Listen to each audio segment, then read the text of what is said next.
Este podcast está disponível no Spotify e YouTube Music e é um oferecimento de Cisagro, inteligência e tecnologia para o agronegócio.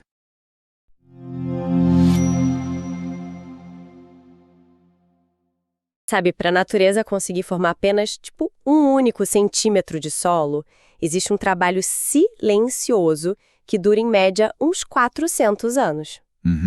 4 séculos. É muito tempo.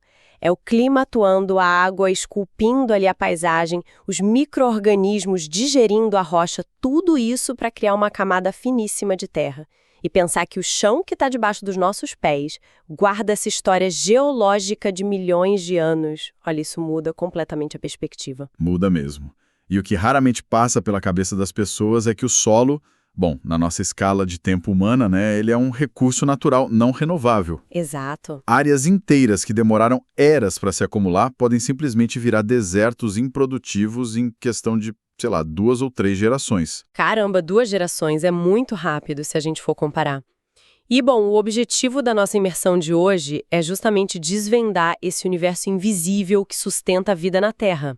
A gente vai usar materiais educacionais incríveis de fundamentos da agricultura, focando na ciência do solo, além de pesquisas de campo da Embrapa, da EPAGRE e do canal Consciência. Isso. A nossa missão aqui é entender como o solo se forma, a química e a física por trás dele, e o porquê de conservar isso ser basicamente uma questão de sobrevivência. Exatamente. Porque a gente tem essa mania de tratar o solo como um mero suporte físico, né? Só um lugar onde as plantas ficam lá presas. Pois é, mas na realidade, a gente está falando de um corpo natural, vivo, dinâmico. É a fronteira exata onde a atmosfera, a hidrosfera, a litosfera e a biologia, elas meio que entram em colisão, sabe? E formam um ecossistema perfeitamente equilibrado. Nossa, sim. Sem essa máquina microscópica funcionando em harmonia, a base inteira da vida terrestre entra em colapso. Mas para a gente proteger esse recurso, primeiro a gente precisa entender como ele nasce, certo? Da rocha matriz até aquela química complexa que alimenta as plantas. Como é que uma pedra gigante vira terra fértil? O ponto de partida de tudo é o intemperismo, que é essa degradação lenta e inexorável da rocha. A gente tem o intemperismo físico primeiro. Imagina um calor durante o dia expandindo a pedra e o frio da noite contraindo. Ah, aquela velha sanfona térmica. Isso. Essa sanfona vai criando microfissuras. E aí entra água nessas rachaduras. Em climas muito frios, essa água congela, expande e quebra a pedra de vez. E junto com isso vem a parte química, né? Com certeza. O intemperismo químico é pesado. A água da chuva não é pura. Ela carrega gases da atmosfera, então ela vira um solvente levemente ácido. Ela vai alterando a estrutura dos minerais originais. Tem até uma equação clássica da agronomia para isso. O solo é uma função do clima, do material de origem, do relevo, do tempo e dos organismos. E essa parte dos organismos, para mim, é a mais fantástica. Porque não é só sol e chuva batendo na pedra. Não, de jeito nenhum. A biologia entra rasgando. Pois é. Raízes de plantas pioneiras, fungos e bactérias começam a colonizar essas fissuras. Eles liberam ácidos orgânicos que literalmente corroem a rocha para tirar comida dali. E é aí que acontece a transição mágica do inorgânico para o orgânico. Conforme esses organismos vivem e morrem, eles vão adicionando matéria orgânica naqueles fragmentos. É assim que surgem os minerais secundários, como as argilas. E o solo começa a virar uma verdadeira dispensa de nutrientes, né? E já que a gente falou de dispensa, vamos falar do cardápio das plantas. É dividido entre macro e micronutrientes. Isso. A diferença é basicamente o volume que a planta exige. Os macronutrientes, tipo nitrogênio, fósforo e potássio, a planta consome absurdamente. Já os micronutrientes, como zinco, boro, cobre, são aquelas pitadinhas mínimas. Mas olha, a falta de qualquer um deles trava a planta inteira. Exato. Essa distinção de macro e micro não quer dizer que um é mais importante que o outro biologicamente. O boro, por exemplo. Ele é indispensável para formar a parede celular. Sem boro, a planta perde a integridade estrutural, ela desmorona. Caramba! E o zinco? O zinco é peça-chave em enzimas vitais. Mas claro, o protagonista em volume é mesmo um nitrogênio. E o nitrogênio rende um papo muito bom. Pegando os dados da Embrapa sobre a soja, para produzir 1 tonelada de soja, a lavoura precisa tirar uns 80 quilos de nitrogênio do solo. 80 quilos é muita coisa. Demais! Se o produtor fosse comprar tudo isso em adubo sintético, o custo ia lá nas alturas. O negócio ficava inviável. Mas aí a natureza dá aquele atalho genial, a fixação biológica de nitrogênio, a sigla FBN. Uma das coisas mais brilhantes da biologia. O agricultor usa inoculantes, que são produtos cheios de bactérias, tipo as do gênero Bradyrhizóbio, e passa isso nas sementes. A recomendação da Embrapa é garantir, pelo menos 1.200.000 células de bactéria em cada sementinha. O que é fascinante aqui é um mecanismo dessa simbiose. É uma das fábricas mais eficientes do mundo. Quando a semente germina, essas bactérias infectam as raízes, mas para o bem. Elas criam uns nódulos ali. Umas bolinhas na raiz, né? Isso. O ar que circula dentro da terra é cheio de nitrogênio gasoso, só que a planta não consegue respirar esse gás.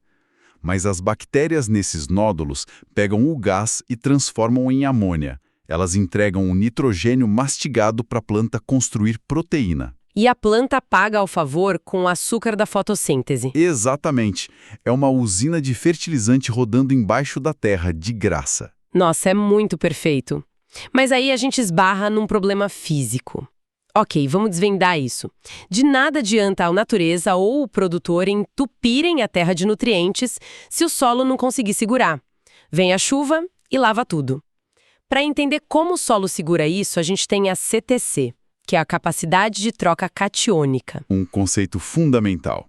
Eu gosto de imaginar a CTC como se fosse uma conta-poupança num banco. Boa analogia. Né? Um solo com CTC alta, aquele que tem bastante argila e matéria orgânica, é um banco super seguro. Ele retém os depósitos, que são o cálcio, o potássio. Aí, quando a planta precisa, ela vai lá e faz um saque. Perfeito.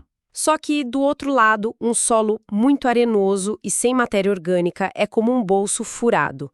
O dinheiro cai, a chuva bate e leva todos os nutrientes lá para o lençol freático, que é o que a gente chama de lixiviação. E a física por trás desse banco é puramente carga elétrica. Areia e silt são praticamente neutros, mas as partículas minúsculas de argila e matéria orgânica, os colóides, elas têm uma carga elétrica predominantemente negativa. E os nutrientes são positivos, né? Exato, os cátions tipo cálcio são positivos.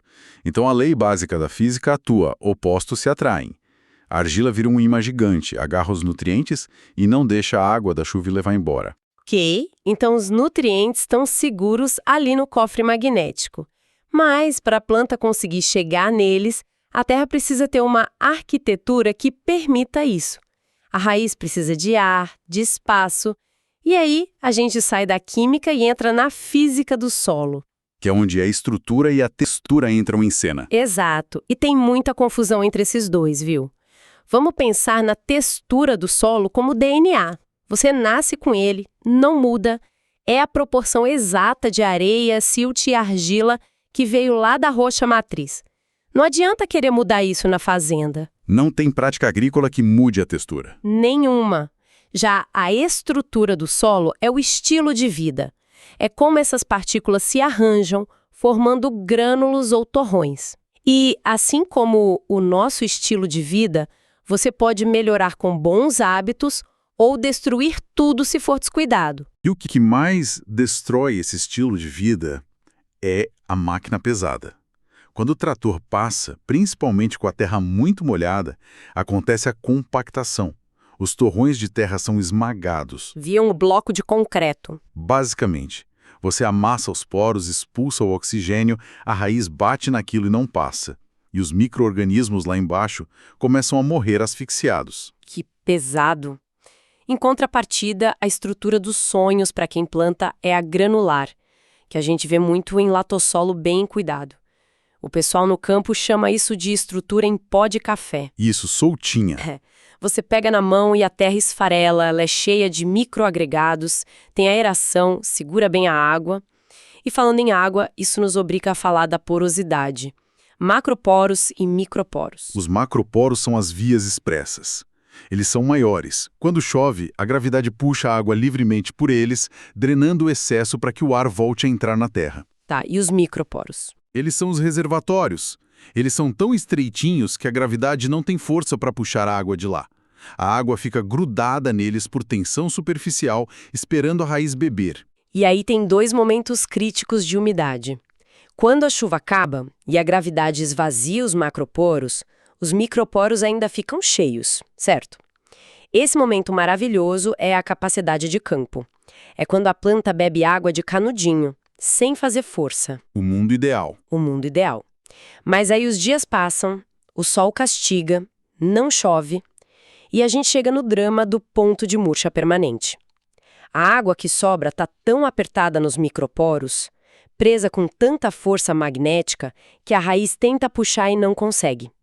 A água está lá, mas é inacessível. E a planta simplesmente colapsa e não volta mais. Dá até uma agonia de imaginar. Mas é aí que entra o manejo. Entender isso separa uma irrigação boa de um desastre. A água útil para a planta é só aquela janelinha entre a capacidade de campo e o ponto de murcha. Se você irrigar além da capacidade de campo, a água vai toda para o fundo e ainda lava os nutrientes. Bom, com toda essa complexidade de poros, bactérias e ímãs químicos, como é que o produtor faz um diagnóstico médico da terra dele? Aqui é que fica realmente interessante. A amostragem de solo. O famoso exame de sangue da lavoura. E o manual da Epagre é super rigoroso. Não é só pegar uma pá e furar o chão em qualquer lugar. Tem que dividir a fazenda em áreas iguais. Uma baixada úmida é diferente de uma encosta, e aí você tem que andar em zigue-zague, tirar umas 15 a 20 subamostras. Geralmente na camada de 0 a 20 centímetros de profundidade. Isso. Aí você limpa a palhada de cima para não sujar a amostra, mas sem arrancar a terra boa. Mistura tudo num balde limpo e tira ali umas 300 gramas para mandar para o laboratório. O rigor nisso evita uma dor de cabeça gigantesca. Nossa, imagina o impacto prático. Imagina um agricultor, um dia de calor absurdo, ele com preguiça, vai lá e tira a amostra debaixo de uma árvore, pertinho da cerca, só de um buraquinho. Aquele resultado do laboratório só vai servir para aquele metro quadrado da árvore. E com base nesse papel, o agrônomo vai receitar as toneladas de adubo e calcário para 10 hectares inteiros.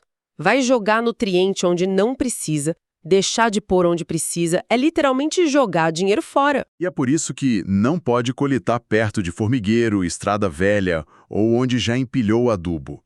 Mas, supondo que a coleta foi bem feita, o laboratório manda o laudo. E aí, se conectarmos isso com um panorama geral, a primeira coisa a fazer não é adubar, é a calagem. Jogar calcário na terra. Isso. O solo brasileiro é naturalmente velho e muito ácido. E o pior, tem alumínio tóxico. Esse alumínio solto queima as raízes, elas ficam curtas, atrofiadas.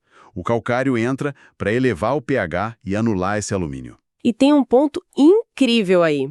A calagem funciona como uma chave abrindo a porta para o adubo. Porque se a terra está muito ácida, o fósforo, por exemplo, fica trancado. A terra prende o fósforo. Você pode gastar uma fortuna em fertilizante NPK, que se o pH estiver errado, a raiz simplesmente não come. É como fazer um banquete e deixar a porta da sala de jantar trancada. Você tem que consertar a fundação primeiro, só depois a adubação vai dar resultado.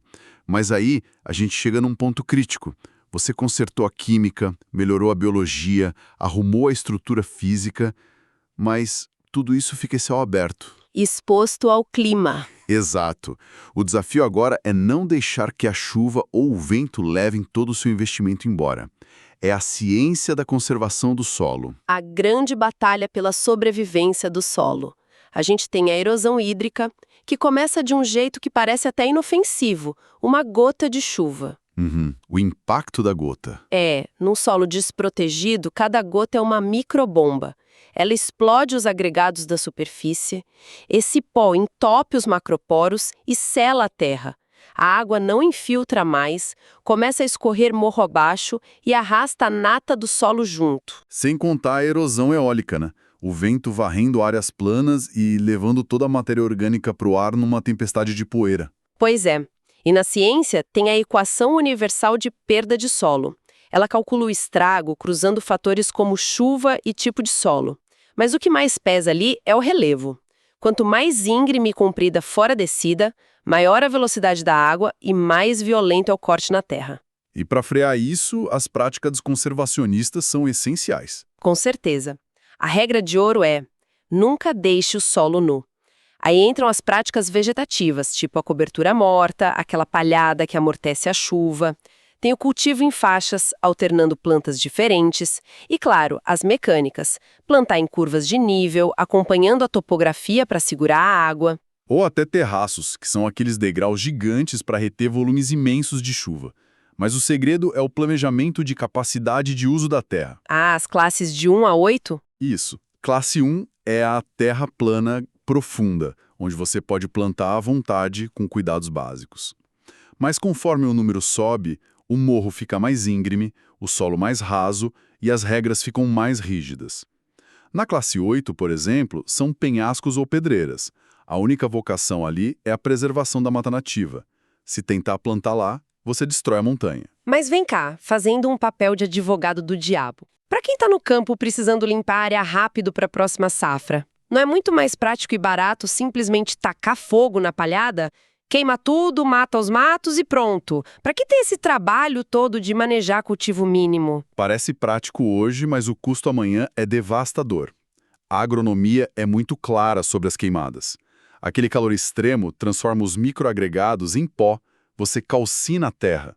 Destrói o estilo de vida do solo que a gente falou. Destrói tudo. A matéria orgânica some e aquela microbiota de fungos e bactérias que faz a fábrica de nutrientes rodar é incinerada. E as cinzas? A primeira chuva dissolve e leva embora. A terra sela, perde a porosidade. É um desastre. A alternativa inteligente, então, é a adubação verde, né?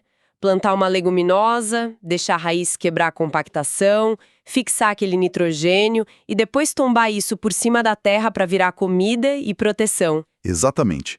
O retorno financeiro a longo prazo é infinitamente maior. Então, o que tudo isso significa no fim das contas? Significa que o solo não é um vaso inerte, onde a gente enfia adubo, ele é um reator biológico vivo. Uma colheita boa começa anos antes, começa respeitando o relevo da região, protegendo os poros para a água não empoçar, botando calcário para destravar os nutrientes e protegendo a superfície da chuva. A conservação parou de ser só papo ecológico. Hoje é a base da planilha financeira de qualquer produtor. Se a sua terra está sofrendo erosão, você está perdendo água e perdendo fertilizante caro. Fica uma agricultura com prazo de validade. É um extrativismo disfarçado. E isso, olha, me leva de volta para aquele dado assustador do começo. 400 anos para fazer um único centímetro de solo maduro. Quando a gente olha para a expansão das cidades hoje, cobrindo quilômetros de áreas férteis com asfalto e concreto. O selamento urbano, né? Isso. Dá um nó na cabeça pensar nisso. O que acontece com a capacidade do nosso planeta quando a gente sela, em uma única geração, um banco de vida que demorou eras geológicas para se acumular? Onde é que as próximas gerações vão plantar o alimento delas se a terra boa ficar trancada debaixo de cimento? É o embate do século. O crescimento das cidades batendo de frente com a preservação do recurso mais vital que a gente tem para garantir comida no prato. Fica aí essa reflexão profunda para quem está ouvindo a gente sobre o chão que nós pisamos todo santo dia e que muitas vezes a gente ignora. Esperamos que essa nossa imersão pelos fundamentos da agricultura tenha deixado vocês, tenha deixado todo mundo que está acompanhando impressionado com a complexidade de um simples punhado de terra. Com certeza. Continuem prestando atenção nos sinais da natureza ao redor e valorizando a ciência. É isso aí. Fiquem curiosos e até a nossa próxima análise. Um abraço para todos e até a próxima. Este podcast está disponível no Spotify e YouTube Music e é um oferecimento de Cisagron, inteligência e tecnologia para o agronegócio.